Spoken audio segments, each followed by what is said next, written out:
καθηγητές Πανεπιστημίου, του Δημοκρατίου Πανεπιστημίου Θράκης, αλλά ιδιαίτερα της δικής μας εδώ της περιοχής, των τμήματων της Νέας Ορσιάδας. Και μάλιστα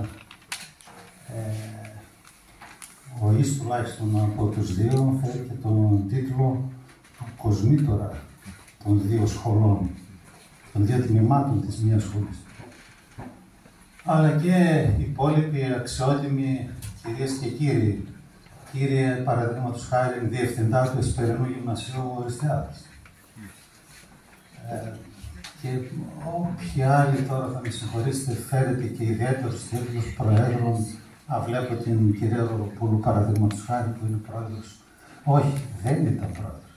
Ήταν πρόεδρος, τώρα είναι μαέστρος του μουσικοχορευτικού συλλόγου Απόλλωνα. Τον κύριο Σασάκη, τον κύριο και την όλους. Εκπρόσωπο του Λαογραφικού Μουσείου κλπ. Αγαπητοί μαθητές, εκεί πίσω που βλέπετε μαθητές, μας βλέπετε σε μια ιδιαίτερα χαρούμενη κατάσταση. Να καλωσορίσουμε και τον κύριο Δήμαρχο, αυτή τη στιγμή που έρχεται. Υπάρχει μια χαρούμενη ατμόσφαιρα εκ μέρους μας και δεν θα μπορούσε να είναι αλλιώς, διότι μετά από τόσο καιρό αποχής εισαγωγικά στο όνομά σου έτσι από τέτοιου τύπου εκδηλώσεις, ο Φιλεκπαιδευτικός Σύλλογος Αδριανουπόλεως ξαναπαίρνει την άκρη του νήματος και αρχίζει αυτό που τόσο καιρό ξέρει να κάνει, και από ό,τι φαίνεται που κάνει αρκετά καλά, να παρουσιάζει δηλαδή βιβλία τα οποία προέρχονται κυρίως μέσα από αυτόν τον πλούτο της σπάνιας αυτής βιβλιοθήκης του στο ευρύ κοινό και να πετυχαίνει με αυτόν τον τρόπο έναν από τους βασικούς στόχους της νέας εποχής του. Από τότε δηλαδή που βρέθηκε ο Φιλεκπαιδευτικός Σύλλογος στη Νέα Ορσιάδα μαζί με τη σπάνια βιβλιοθήκη του, έχει θέσει ως κύριο στόχο την εξωστρέφεια.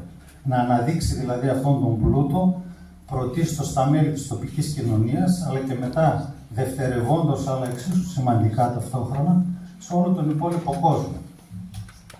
Γι' αυτό λοιπόν και σήμερα είναι ιδιαίτερη η χαρά μας που ανοίγουμε τη νέα αυτή ξανά περίοδο παρουσιάσεων της βιβλιοθήκης με αυτό το σπάνιο βιβλίο. Δεν θα πω περισσότερα για το βιβλίο, θα ξεκινήσουμε σιγά σιγά να τα αναλύουμε. Ευχαριστούμε σε κάθε περίπτωση που παραβρίσκεστε. Το βιβλίο αυτό που βλέπετε στην προθήκη είναι αυτό ακριβώς το μικρό βιβλιαράκι, το οποίο το έχουμε κάνει σε μεγέθυνση. Μπορείτε όλοι σας να περάσετε, να το δείτε και να προσπαθήσετε να διαβάσετε αυτά τα οποία λέει μέσα. Θησαυρίζετε λοιπόν, όπως ακούσατε από τον Δημήτρη, στη βιβλιοθήκη του Φιλεκπαιδευτικού Συλλόγου Αδριανουπόλεως. Είναι ένας δερματόδετος μικρός τόμος, 15 περίπου επί 10 εκατοστά. Το 2001 αυτό το βιβλίο μαζί με άλλα παλέτυπα ψηφιοποιήθηκε από το Πανεπιστήμιο της Κρήτης, αφού πρώτα είχε συντηρηθεί, όπως και όλα τα άλλα βιβλία του Φουσουά, με οικονομική ενίσχυση της Βουλής των Ελλήνων. Τότε λοιπόν διαπιστώθηκε για πρώτη φορά ότι πρόκειται για έναν σύμμικτο τόμο, που σημαίνει ότι στον τόμο αυτό έχουν δεθεί μαζί 5 διαφορετικά βιβλία, τα οποία όμως τυπώθηκαν στο ίδιο τυπογραφείο, δηλαδή το τυπογραφείο των Ιουλιανών στη Βενετία. Το παλαιότερο εξ αυτών είναι του 1644 και το τελευταίο του 1657. Η δε συστάχωσή τους έγινε σίγουρα αργότερα. Τα βιβλία αυτά τα συναντάμε μέσα στον τόμο με την εξής σειρά. Πρώτο είναι το βιβλίο με τίτλο «Νουθεσίες διδακτικές του πατρός προς τον Υιόν», με συγγραφέα τον Μάρκο Δαφαράνο, που εκδόθηκε το 1644. Δεύτερο είναι το βιβλίο με τίτλο «Αδραγαθίε» του Λάζαρο Μοτσενίκο, με συγγραφέα τον Θεόδωρο Μοντελέζε, που εκδόθηκε το 1657. Τρίτο, το βιβλίο με τίτλο Πανουργίε υψηλότατε του Μπερτόλδου, το οποίο εκδόθηκε το 1646. Τέταρτο, το βιβλίο με τίτλο «Ο βίος του φύση εφιεστάτου Εσώπου του Φρυγός». Στο ίδιο βιβλίο συμπεριλαμβάνεται μια διηγηματική αλληγορία με τίτλο «Ονομασία με συντομίαν ωραίαν όλων των οπόρων, βασιλεύοντος του Κιντονίου κλπ», το οποίο εκδόθηκε το 1644. Πέμπτο, το βιβλίο, για την ακρίβεια, ένα και μοναδικό φύλλο από το βιβλίο με τίτλο «Βιβλιαρίτιον πρόχειρον της Σπάσιν», περιέχουν τους αριθμούς γρεκούστε και ιταλικούς, το οποίο εκδόθηκε το 1645. Τα βιβλία αυτά είναι σπανιότατα, καθώς σύμφωνα με τον βιβλιοθηκονόμο του Πανεπιστημίου Κρήτης κ. Παπαδάκη, τα 4 εξ αυτών διασώζονται όλο και όλο σε 2 αντίτυπα το καθένα. Το ένα αντίτυπο είναι αυτό που βρίσκεται στον τόπο μας.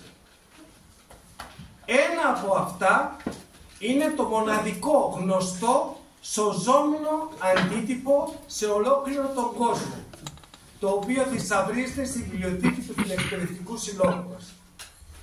367 χρόνια μετά την έκδοσή του, ήρθε η στιγμή να παρουσιαστεί στο κοινό της πόλης μας. Πριν προχωρήσω στην εξέταση αυτού του βιβλίου, ήθελα να σας διαβάσω ένα μήνυμα που έστειλε ο Υπουργός μας, ο Σταύρος Κελέτσης. Λέει λοιπόν: «Αγαπητέ Πρόεδρε και μέλη του Διοικητικού Συμβουλίου του Φιλεκπαιδευτικού Συλλόγου Αδριανοπόλεως, φίλες και φίλοι, θα ήταν μεγάλη χαρά μου να βρίσκομαι απόψε μαζί σας στην εκδήλωσή σας στην Οριστιάδα και να μπορούσαμε να ανταλλάξουμε ευχές διαζώσεις.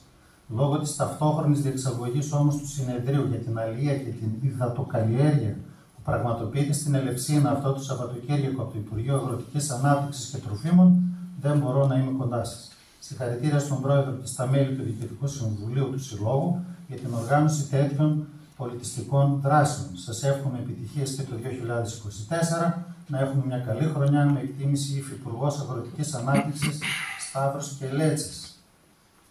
Θα χαιρόμασταν βέβαια να ήταν και ο ίδιος εδώ, αλλά τον ευχαριστούμε πολύ και ας η εκπρόσωπός του που είναι εδώ διαβιβάσει τις ευχαριστίες μας και για αυτή την επιστολή. Ξαναγυρίζουμε στα δικά μας.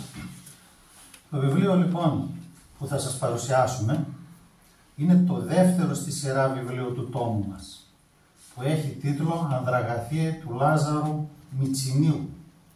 Συγγραφέας του είναι ο Θεόδωρος Μοντσελέζε του 17ου αιώνα, ένας ευγενής Ζακυνθινός, όπως αναγράφεται στο εξώφυλλο του βιβλίου του. Λέει «Ποιηθήσα», εννοείται η Ανδραγαθεία, υπό του κυρού Θεοδόρου Μοντσελέζε, λεγόμενος Λούστρος Τζακίνθιος. Θα κάνω εδώ μια παύση για να εξηγήσω τι σημαίνει λούστρος, γιατί το Τζακίνθιος το καταλαβαίνει.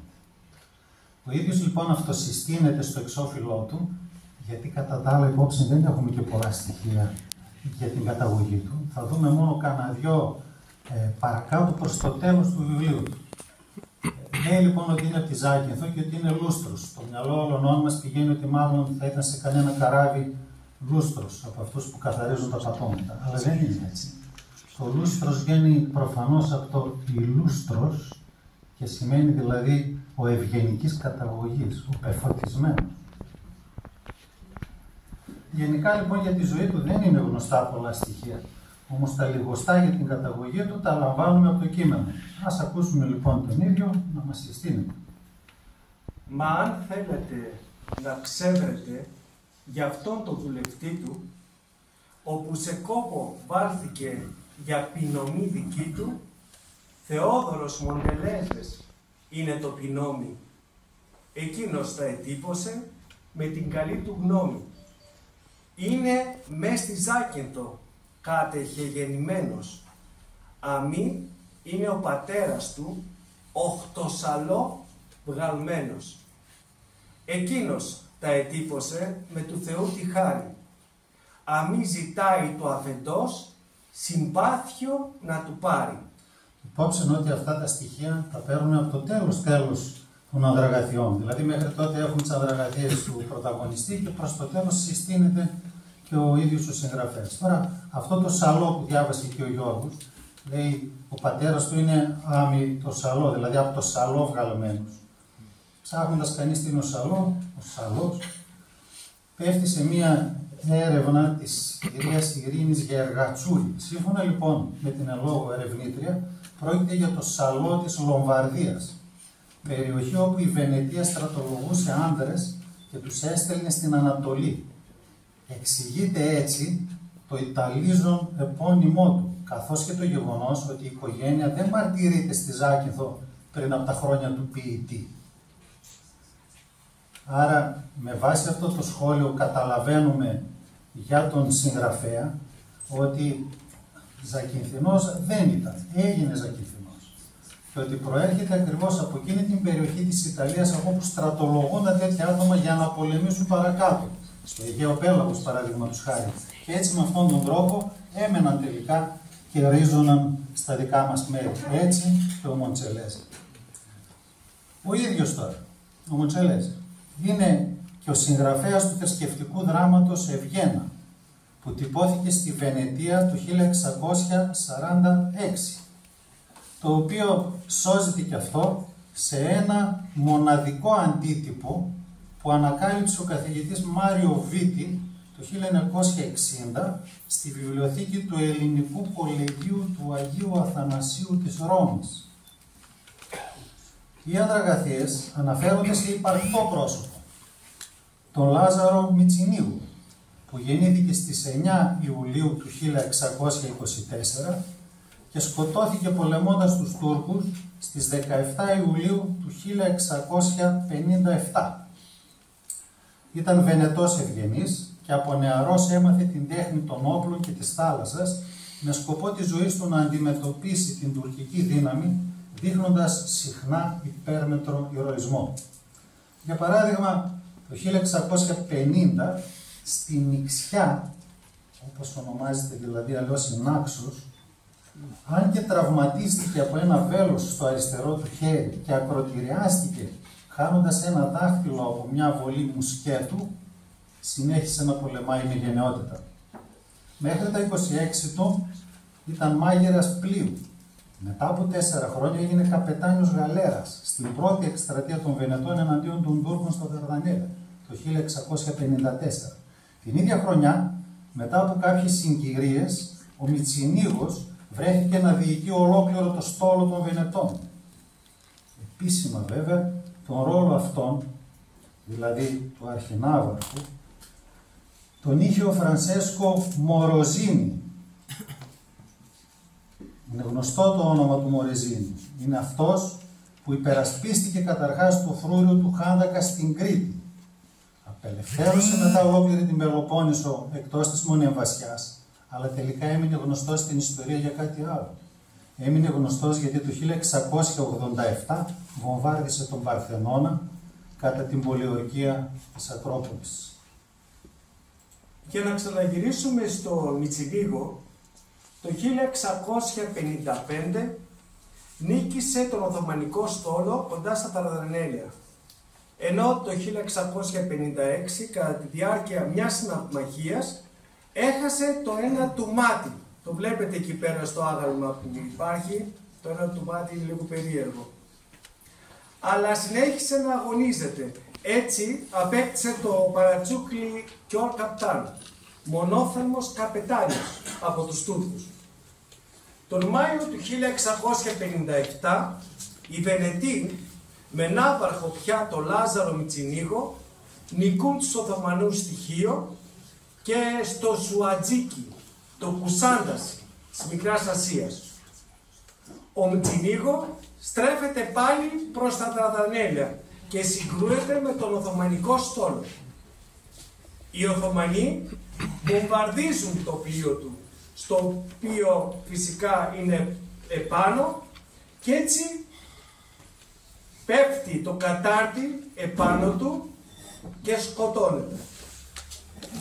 Ο Λάζαρος Μιτσινίγο ήταν ένας από τους λίγους Βενετούς αξιωματικούς του ναυτικού που συμμετείχαν, αν και σε διαφορετικό βαθμό, σε όλες τις εκστρατείες στα Δαρδανέλια. Μου επιτρέψτε να καλωσορίσω και τον κύριο Κωνσταντίνο Βλάχο, ο οποίος βεβαίως έρχεται ως φίλος σε αυτές τις εκδηλώσεις, αλλά δεν πρέπει να ξεχνάμε καμιά φορά και ότι και οι φίλοι μας φτάνουν σε ανώτατα αξιώματα, όπως έφτασε και ο Κώστας, και γι' αυτό τον συγχαίρουμε και δημοσίως. Έχει γίνει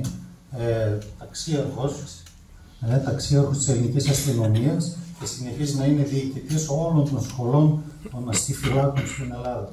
Επίσης, θα καλωσορίσω και τη σύζυγο του κυρίου Θεόδωρου Γερασίδη και τον έναν το γιο, γιατί το δεύτερο σκέλος της εκδήλωσης, μην το ξεχνάμε, είναι αφιερωμένο στον ποιητή. Ας πάρουμε τώρα, ας πάμε στο βιβλίο. Και την κυρία Αντιδήμαρχο ξέχασα. Αλλά καμιά φορά αρχηγού παρόντος, γι' αυτό δεν υπάρχει αρχή παυσά. Το βιβλίο τώρα. Οι Ανδραγαθίες του Λάζαρου Μιτσινίου. Είναι έμετρη ιστορική αφήγηση που εκτείνεται σε 1044 ομοιοκατάληκτους ιαμβικούς 15σύλλαβους και εξιστορεί τα ναυτικά ανδραγαθήματα του Βενετού ναυάρχου ενός μόνο έτους, από την ναυμαγία των Δαρδανελίων τον Ιούνιο του 1656 έως την κατάληψη του Σουατζίκ Κουσάνταση τον Μάιο του 1657. Στο βιβλίο δεν περιγράφεται η τελευταία ναυμαγία του Μιτσινίγου στα Δαρδανέλια και ο θάνατός του, αφού όταν γράφεται το έργο και προφανώς όταν δημοσιεύεται, ο Μιτσινίγος είναι ακόμη ζωντανός. Αυτό γίνεται φανερό σε όλο το ποίημα, αλλά κυρίως στον επίλογο, όπου ο συγγραφέας του εύχεται να ζήσει νέες δόξες. Αναφέρθηκε πριν λίγο ότι το έργο είναι γραμμένο σε ρυθμό ιαμβικό 15σύλλαβο. Ας διαβάσουμε την αρχή της διήγησης για να καταλάβουμε τι σημαίνει «Πρέπον είναι παντοτινά για δόξα του Χριστού μας, τα βλέπουσι τα μάτια μας, να τα λογιάζει ο νους μας. Τι κάνει ο Κύριος για εμάς, για τη χριστιανοσύνη, θαύματα μεγαλότατα κάνεις αγαθοσύνη». Θαυμάσια ανεπίστευτα, όπου αυτά τα λογιάσει, ο άνθρωπος αληθινά, τον ούτε να χάσει. Εγώ με τον Γιώργο, όταν το γράφαμε αυτή την παρουσίαση, μπήκαμε στον πειρασμό, εγώ τουλάχιστον δηλαδή ως γνωστός φιλόλογος που έχουμε αυτά τα κουσούρια, να διδάξουμε και λίγο τι σημαίνει ιαμβικός 15σύλλαβος. Λέω εκείνη την ώρα το λέμε καλά, αλλά τι είναι αυτό τώρα, θα καταλάβει ο κόσμος. Μήπως είναι μια ευκαιρία. Δεν θα το κάνουμε τελικά, έτσι, και έχω τον πειρασμό. Τι σημαίνει ακριβώς ιαμβικός? Όχι. Θα κρατηθώ. Οπότε πάμε λίγο παρακάτω. Ο Τελέζε λοιπόν στην αρχή της εξιστόρησης παραθέτει ένα εισαγωγικό κείμενο που το ονομάζει υπόθεσης της παρούσης δηλαδή ιστορίας. Σε αυτό εκθέτει ο ποιητής τους λόγους που τον οδήγησαν να γράψει αυτό το βιβλίο. Πρώτος λόγος είναι ότι και ο ίδιος ο Μοντελέζε είναι ένας άνθρωπος που τον συνεπαίρουν οι γενναίες πράξεις. Δεύτερο, θαυμάζει τον Μιτσινίγο, διότι στο πρόσωπό του συγκεντρώνονται αυτές οι αρετές. Ιδιαιτέρως μάλιστα, διότι έδειξε όλη την αδρία του εις βάρος των Οθωμανών και τους κατετρόπωσε πολλές φορές, αν και πολύ άρρωστοι. Εξάλλου όλη την Οθωμανική αυτοκρατορία την παρομοιάζει με λιοντάρι, μπροστά στο οποίο δεν εδήλασε. Τρίτον, εκτιμά και αγαπά τη Βενετία, προβάλλοντας έτσι την καταγωγή των προγόνων του, αν και ο ίδιος γεννήθηκε στη Ζάκυνθο. Τέταρτο, δείχνει τη βαθιά χριστιανική παιδεία του, χρησιμοποιώντας όρους εκκλησιαστικούς. Πέμπτον, δείχνει στοιχεία ταπεινοφροσύνης και βαθιάς σκεπτικότητας, εκτός κι αν είναι ένα ρητορικό τέχνασμα, κλείνοντας με την έκφραση «Και αν τύχει και μικρό σφάλμα, μην το σκόψετε, κοροϊδέψετε, αλλά να το διορθώσετε εις δόξαν Θεού, αμήν, έρωστε οι τυχάνοντες». Το κυρίως έργο χαρακτηρίζεται διήγησης και ονομάζεται «Ο χαλασμός της αρμάδας του Τούρκου». Η διοίκηση αυτή μπορεί να χωριστεί σε 5 ενότητες. Στην πρώτη, από το στίχο 1 μέχρι τον 60, ο ποιητής αρχίζει το έργο του με δοξολογία στον Θεό, που δίνει δύναμη στον πιο ασθενή άνθρωπο να πετυχαίνει τα πάντα, που βοηθάει τους χριστιανούς κατά των αλαζόνων Μωαμεθανών, που χάρισε στον άνθρωπο το πιο μεγάλο δώρο, τη δύναμη του νου. Με αυτόν τον τρόπο, από την αρχή του ποίηματός του, συνδέει τα κατορθώματα που θα διηγηθεί με τη Θεία Θέληση. Ταυτόχρονα καθοδηγεί τον αναγνώστη, ώστε να αντιλαμβάνεται κάθε ενέργεια του πρωταγωνιστή Μιτσινίγου ως αποτέλεσμα προσωπικής επιλογής, αλλά και θεϊκής ενίσχυσης. Στη δεύτερη ενότητα, στίχοι 61 μέχρι 442, περιγράφεται η σύγκρουση του Βενετσιάνικου με τον Οθωμανικό στόλο τον Ιούνιο του 1656 στα Δαρδανέλια και ο απόϊχός της. Μεταξύ των άλλων, μαθαίνουμε για το θάνατο του αρχινάβαρχου Λορέντσο Μαρτσέλο και τον τραυματισμό του Λάζαρου Μοτσενίγο στο μάτι. Στην τρίτη ενότητα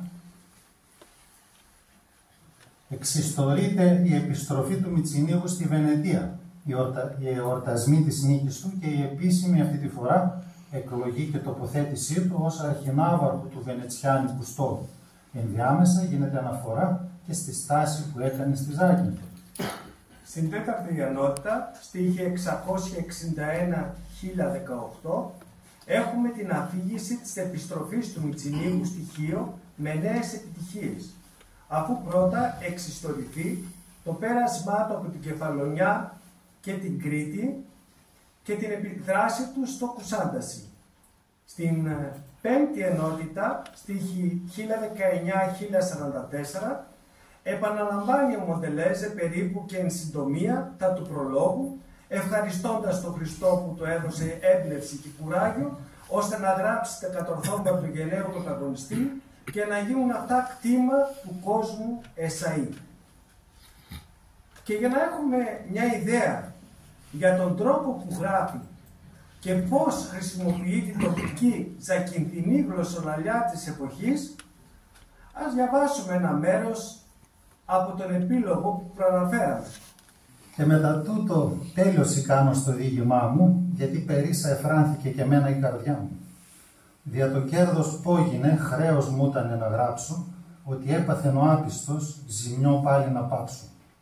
Μα αν είναι και ο λογισμός ήταν ο ειδικός μου, να γράψω όλες τις ανδρείες σαν πρέπουν τα φεντός μου, να βάλω κόπο όσο μπορώ και να κακονικτήσω σ' ό,τι τα παρθενεύουσι τίποτας μην αφήσω.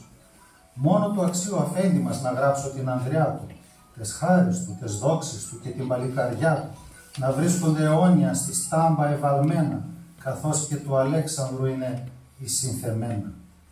Έτσι την πένα έπιασα και τον Χριστό μου κράζω, ως για να δώσει φώτιση στο νου μου του φωνάζω.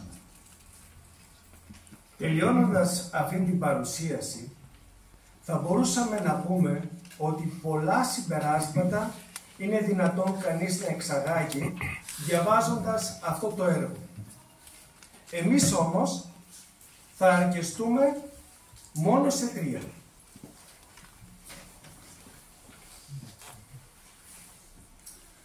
Πρώτον, η προσωπικότητα, η ανδρεία και τα κατορθώματα του Λάζαρου Μοτσενίγου δικαιολογούν απόλυτα την επιλογή του ως πρωταγωνιστή ενός ηρωικού, έμετρου ιστορικού αφηγήματος.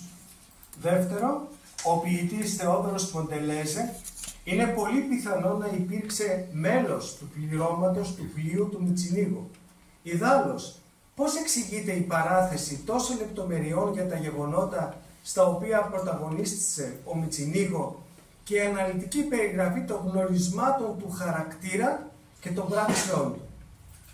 Και τρίτον, για να μην ξεχνιόμαστε, το βιβλίο «Η Ανδραγαθή» του Λάζαρου Μιτσινίγου με συγγραφέα το Θεόδωρο Μοτσελέζε του 1657 σώζεται σε έναν και μοναδικό γνωστό αντίτυπο σε όλον τον κόσμο στη βιβλιοθήκη του Φιλεκπαιδευτικού Συλλόγου Αδριανοπόλεως. Τέλος.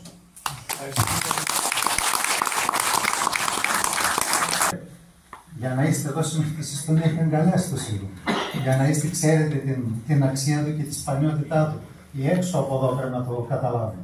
αλλά σιγά σιγά ο κύκλος μεγαλώνει, αυξάνει. Σας ευχαριστούμε για μια ακόμη φορά. Ας γίνετε εσείς αυτοί που θα παρακινήσετε τους υπολείπους να δώσουν τη σημασία που πρέπει σε αυτό το χώρο και σε αυτά τα βιβλία.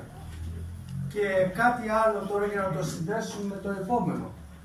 Όπως είδατε, ένας άνθρωπος της εποχής εκείνης περιέγραψε σε ποιητικό λόγο αυτά τα οποία συνέβαιναν εκείνη την εποχή. Και μάλιστα, από ό,τι εμείς διαπιστώσαμε και το γράψαμε στα συμπεράσματά μας, λογικά ήταν ένας αυτοίκος και αυτόκτης μάρτυρας των ανδραγαθειών του πρωταγωνιστή. Έτσι λοιπόν και στην πόλη μας υπάρχει ένας τέτοιος ποιητής που εδώ και χρόνια με το δικό του μολύβι, με τη δική του έμπνευση, λειτουργεί περίπου παράλληλα, περίπου ίδια, όπως σε αυτήν την περίπτωση και ο Θεόδωρος Μοντσελέτζη. Καταγράφει δηλαδή εδώ και χρόνια με το μοναδικό ποιητικό τρόπο του τα συμβάντα της πόλης μας και όχι μόνο. Περιγράφει γενναίες πράξεις, γιατί συνήθως τέτοιες βλέπουμε στα ποίηματά των ανθρώπων. Περιγράφει τα χαρακτηριστικά, τις προσωπικότητες αυτής της πόλης. Περιγράφει ακόμη και κτίρια και φορείς και γεγονότα. Τα ποίηματά του είναι ένα ολόκληρο ιστορικό έμετρο, όχι μυθιστόρημα, ιστοριογράφημα. Μιλάμε φυσικά για τον Θεόδωρο Γερασίδη. Γεννήθηκε στη Νέα Ορεστιάδα στις 15 Ιανουαρίου 1948. Γονείς του ήταν ο Παναγιώτης Γερασίδης και η Δάφνη Χριστοφορίδου.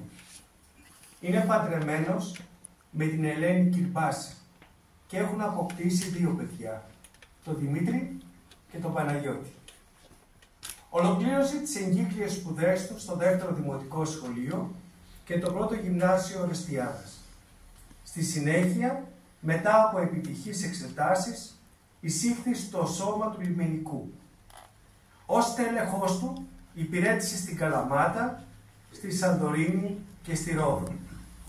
Οι υπηρεσίες που πρόσφερε στο Αιγαίο Πέλαγος, βοηθώντας με θάρρος σαράδες και ναυτικούς, αναγνωρίστηκαν από το λιμενικό σώμα και γι' αυτό το απονεμήθηκαν 2 μετάλλια. Η καλή του όμως αυτή η δράση στάθηκε αρκετές φορές εμπόδιο στην θέλησή του να επιστρέψει στην πατρίδα του, στη Νέα Ορεστιάδα. Παρά τις επανειλημμένες αιτήσεις του, οι προϊστάμενοι του δεν ήθελαν να τον αφήσουν να φύγει από το λιμενικό και δεν έδιναν την έγκρισή τους. Όταν όμως πέθανε ο αδερφός του Δημήτριος Γερασίδης, τότε πια αναθεώρησαν και το επέτρεψαν να αποσυρθεί από το σώμα.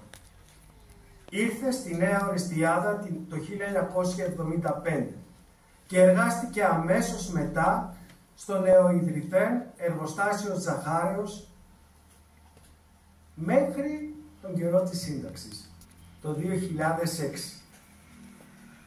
Από τότε άρχισε να ασχολείται πιο εντατικά και συστηματικά με την ποίηση. Στο νου του κάθε στιγμή της ημέρας και πολλές φορές και της νύχτας στροβίλιζαν στίχοι γύρω από επίκαιρα ιστορικά γεγονότα, ανθρώπους, υπηρεσίες, συλλόγους, φορείς και κτίρια. Η στιχοπλοκή έγινε μόνιμη συνοδός του στον ελεύθερο χρόνο του. Τις περισσότερες φορές δημιουργεί ζευγαρωτή ομοιοκαταληξία με ρυθμό περίπου ιαμβικό. Τα ποίηματά του είναι σχετικά μεγάλα, πολύστροφα και αφηγηματικά ή περιγραφικά.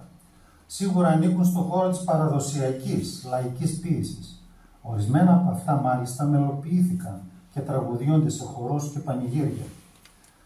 Είναι πολυγραφότατος. Έχει συνυφάνει περισσότερα από 2.000, μην κοιτάτε που γράφει χίλια, είναι ορθογραφικό λάθος, από 2.000 ποίηματα.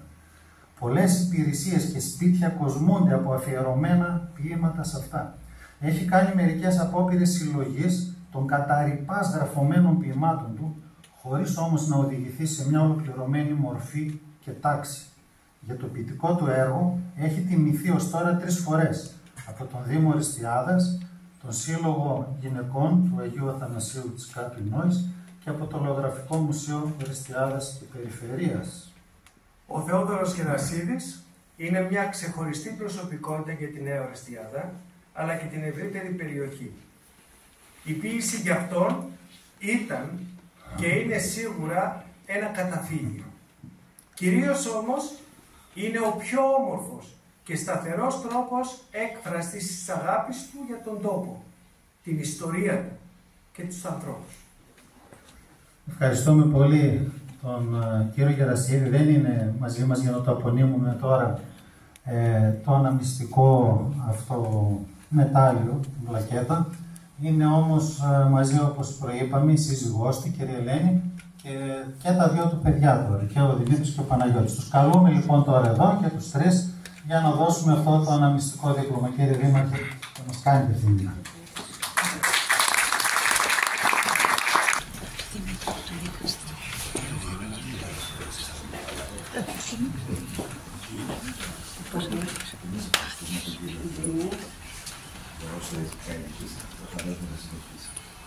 Δυστυχώς δεν μπορώ.